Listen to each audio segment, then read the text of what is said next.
ঠিক নাই ওইদিকে নামার পথ আছে কাদা হইব জায়গা সিরিয়াস বুঝছে না গো এখন তাই বুদ্ধি দেবা তো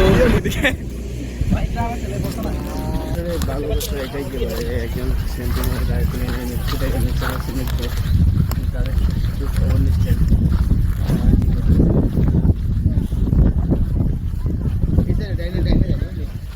পানি আছে সামনে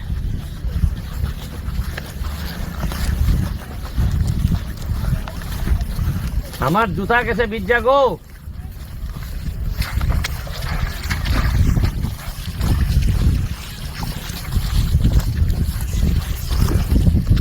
সাপ আসেনি সাপ সাপ নাই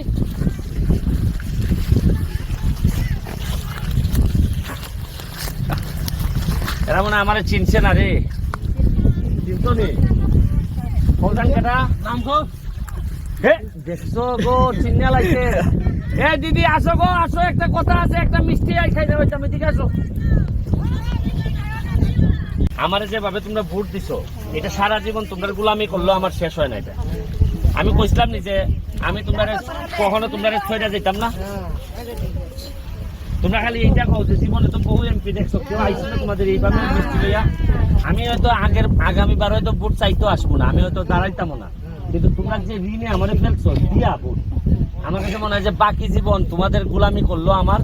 কারণ পুরা এতগুলা বাগানের মানুষ আমারে ভোট দিছে হয়তো অনেকে তোমরা আমারে দেখো নাই কিন্তু তাও আমার নামের উপর কথা শুনে তোমরা ভোট দিছো হরতালের সময় ছিলাম হরতালে এই কারণেই মানুষ এরা মন জয় করতে পারছি এই জন্যই কইছে যে আচ্ছা না ব্যারিস্টার ভালো লোক এই জন্যই তো ভোট দিছে আর এখন এটা আমার প্রমাণ করার সময় যে আসলে খালি ভোটের আগেই ভালো নাকি না ভোটের পরেও আমি ভালো কারণ আমার তো আরো 5 বছর বাকি আছে যদি আমি নির্বাচন না করি তো তার দরকার নাই আমার আসো গো দিদি পাইছো আর দেখে আইসি যে টাকা খাইলাম আসো গো দিদি আশীর্বাদ রাখো আর কিচ্ছু চাই না আশীর্বাদ রাখো যাতে মানুষে আমারে খারাপ না করে তার মানুষের টাকা যেন আমি না মারি কথা বুঝছো রে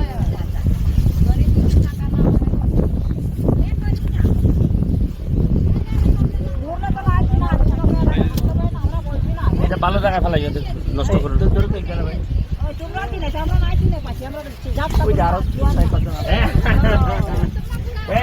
আর কই দিদি কই আয় গো দিদি আচ্ছা শোনো আমার তো আরো কাজ আছে আমি আরো 2 প্যাকেট দিয়ে যাই গা তোমরা একজন কে দায়িত্ব নিবে 500 টাকা দিব যে দায়িত্ব নিয়ে সবাই মিষ্টি খাওয়াবে কেনা খাওয়াবে কও হ্যাঁ এই যে দিদি নাও এই দিদিরে 500 টাকা দাও আর ওই মিষ্টির প্যাকেট দিয়ে দাও দিদি দিদি আমাদের সাথে আসেন গাড়ি থেকে 2 খরচ মিষ্টি দিয়ে দিতেছি এরা এখানে একজন নিয়ে পাঠাও দিদি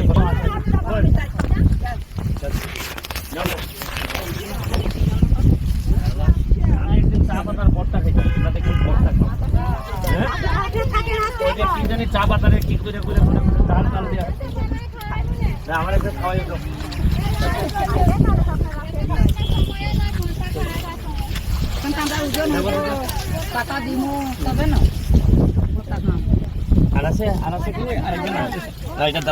শোনো গো দিদি জায়গা আরেকটা জিনিস শোনো খালি মিষ্টির জন্য না তোমরা যদি কোনো সমস্যায় পড়ো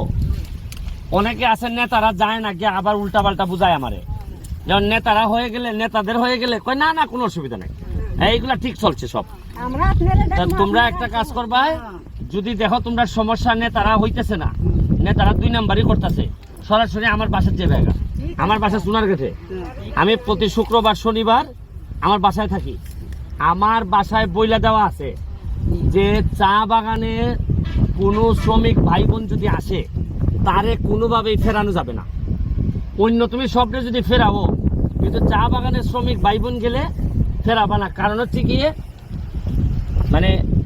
আপনারা যা করছেন এই নির্বাচনে আমার জন্য মানে আমার বাপ নাই আমার মা দেশে থাকে না এরকম একটা এতিম ছেলেরে আপনারা যেভাবে আপনারা সম্মানিত করছেন এইটার ঋণ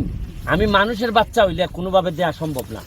আমি এমপি হইয়াই প্রথমেই গিয়ে শেখ হাসিনার জননেত্রীর কাছে গিয়ে বলছি যে আপনি যদি চা বাগানের চায়ের দাম না বাড়ান তাহলে শ্রমিকের বেতন পাবে না এই 40 বছরে কখনো কেউ সংসদে দাঁড়াইয়া বলে নাই আমাদের কোনো এমপি আপনার ছেলে মেয়েরে জিগাইয়েন যে আমি চেষ্টা করে যাচ্ছি যাতে আপনাদের জীবন মান উন্নত এই যে এখানে একটা কি বানাইছি দেখছেন আপনারা ওই যাত্রী ছাউনি বানাইছি বানাইয়া চা বাগানেরই একটা লোকরে দিয়া কইছি তুমি এখান থেকে ইনকাম করবা, করে তোমার সংসার তুমি চালাইবা। আরেকটা করছি চণ্ডী রামগঙ্গা, আরো করতেছি, আরো বিভিন্ন জায়গায় করতেছি। আমার কথা হইলে এই জায়গাটারে আমি একটা পর্যটন নগরী বানাইমু, যাতে তোমরা যারা চা বাগানে কাজ করবা আর তোমাদের যারা ছেলে মেয়ে চা বাগানে কাজ করবে না, এরা যেন বাহির থেকে পর্যটক আইলে এদের মাধ্যমে ইনকাম করতে পারে টাকা। তাইলে হবে কি, শুধু চা বাগানের উপর আর নির্ভর না, তুমি তখন অন্য জায়গা থেকেও তোমার আয় ইনকাম আইব। কথাটা বুঝছো নি? আর কতদিন সারা জীবনই এইভাবে করবা? কেউ তো তোমাদের ভাগ্য উন্নয়ন চায় না, এরা খালি চায় বছরের পর বছর খালি ভুট্টা দিলাও। তুমি আমার 50 বছর, অনেকের বয়স আছে আমার থেকে বেশি, খালি সারা জীবন এরা ভুট্টাই নিয়ে গেছে, কিন্তু দেয়ার মতো কি দিছে আমার এটা কও। তোমাদের দেখা যায় বেশিরভাগ বাগানে মন্দির নাই, বেশিরভাগ বাগানে আমারে কয় নাচ নাচ মন্ডল নাই, এই এরপরে কয় পানি নাই, রাস্তা নাই, ব্রিজ নাই। তাহলে 50 বছরে তো তুমি তাদেরকে স্বর্ণের হার দাও নাই, গয়না দাও নাই, সামান্য মন্দিরটা বানাই দিতে পারো নাই। এরার কত হইলো কি জানো, যে আরে চা বাগানের মানুষ অত করণ লাগবো কেন, বুট তো এমনি দিব। আর এবার চা বাগানের মানুষ দেখাই দিছে বুট কেমনে দেয়। এই জন্য এক ভদ্রলোককে বাড়ি পাঠাইয়া একেবারে ঢাকা পাঠাই দিছে। দেখো দিদি, এটা দিয়ে দিও। আর যদি 500 টাকা নেন, আর যদি টাকা দাও তার জায়গা। আমার কোনো ভুল হইলে সবসময় আমার ক্ষমা করবাই, আর আমার যদি কোনো পরামর্শ থাকে সবসময় পরামর্শ দিবাই, ঠিক আছে? ওকে দিদি, গেলাম। আমি সবসময় আসা, এই যে তোর মাঝে তোমার পুকুরটা বানাই দিচ্ছি, এই যে ব্রিজটা আমি স্কুলবার আগে করছি, যে স্কুল বাজার টিলানি পড়ে রেঙ্গুনিয়া তারপরে মাজিল, রেঙ্গোটিলা, তারপরে মাজিলে ব্রিজ, তোমার যা যা লাগে। এই আগামী 5 বছর পর্যন্ত তো আমি আছি, এমপি আছে, আমার তার এখন কেউ বিদায় দিতে পারবো না। এই 5 বছরে এমন করা দিয়া দিমু যে দেখছো না কেমনে টার পায় না। আমি এমন হইতে পারে দিদি, আগামী 5 বছর পরে এমন হইতে পারে আমি বাঁচতেও না পারি, অথবা আমার মনে হইতে পারে আমি নাও দাঁড়াইতে পারি। আমার কথা হইলো যে আমি এমপি না থাকলেও আমার গাড়ি দেখলে তোমরা যেন দাঁড়াই আইসা দৌড়াই আইসা বলো যে আমার ভাইটা আইসে। সবসময় এমপি থাকা লাগবো তা না, কিন্তু তোমরা যেন আমার একটু বুঝো যে এটা আমার মানুষ, এটা আমার ভাই, এটা আমার ছেলে। ওর কাছে গেলে কোনো না কোনো একটা পথ বার হইব, আমি এটা চাই। আমি এমপি মানুষ সারা জীবন থাকতে যদি তোমরা আমার না ডাকো, তোমরা আমার দেখলে যদি মুখটা ঘুরাই চলে যাও, তুমি এমপি হওয়ার কোনো দাম নেই। ঠিক আছে দিদি, গেলাম। ভাই এদিকে রাস্তা ভালো আছে ভাই, এদিকে।